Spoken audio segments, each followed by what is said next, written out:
Well, I saw Jerry in this book actually. He was doing this, you know, what dirty is today and what dirty is in the 50s or 60s is night and day. There's, you know, the PC police are still out today, but I guess they were really enforced today and ingrained in what America liked and what America did. And he was able to ride that fine line and still create quality content and be successful at it. Today, you know, nothing really shocks us today, but back then, he still had to know how far he could go and how far he couldn't. But as a comic, he still kind of started push the boundaries where he knew he can get away with it. You know, it's probably people telling me, I don't know if you can do that, Jerry, and then he probably pushed back. But then he knew, hey, I might lose that battle, but there's another battle to win, or you know, he would always pick his battles probably.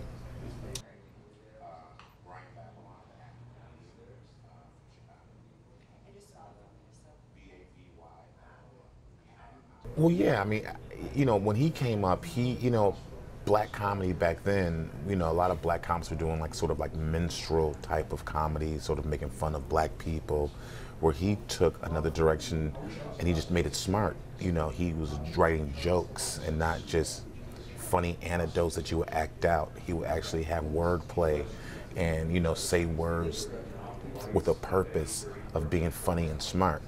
And that's the true art form.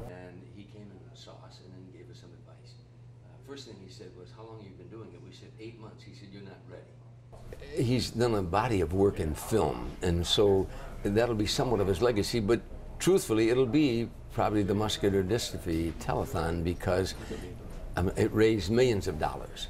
You know, the muscular dystrophy telethon is going to be a major part of his legacy because he, as I said, he raised over billions of dollars. If they ever find a cure to muscular dystrophy and they don't build a monument to this man, there's no justice in our society.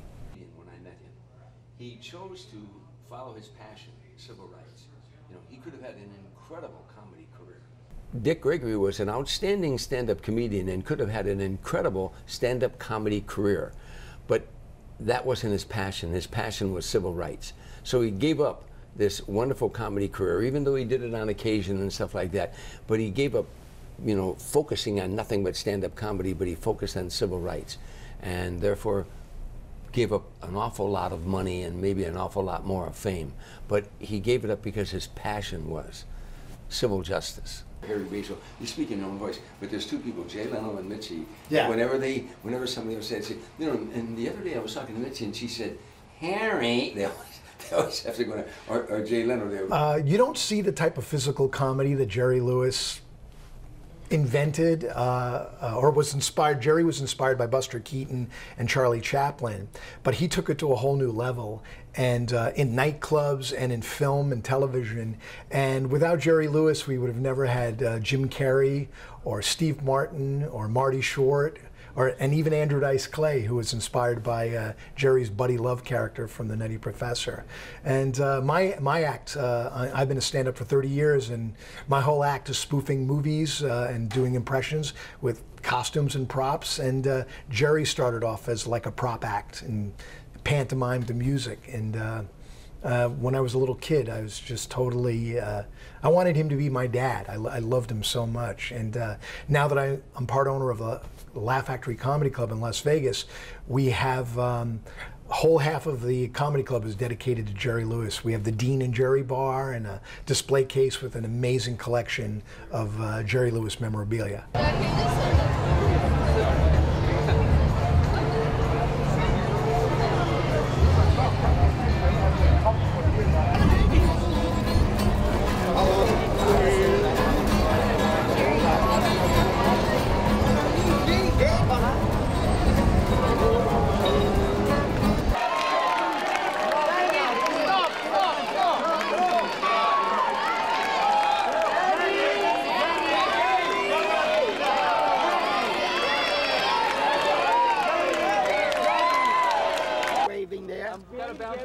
Oh, good, okay. Hey, just right down here? Yes. Looking down, looking down. Family this way to your left, folks.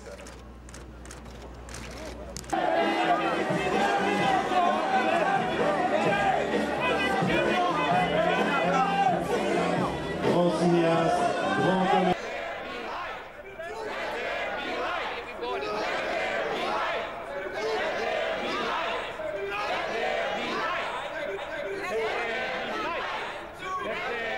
If we don't get them by 4th of July, and you want to see some fireworks? Yeah. If we don't get what we're looking for by the 4th of July, we're going to call for a nationwide boycott of Thanksgiving and Christmas. Yeah.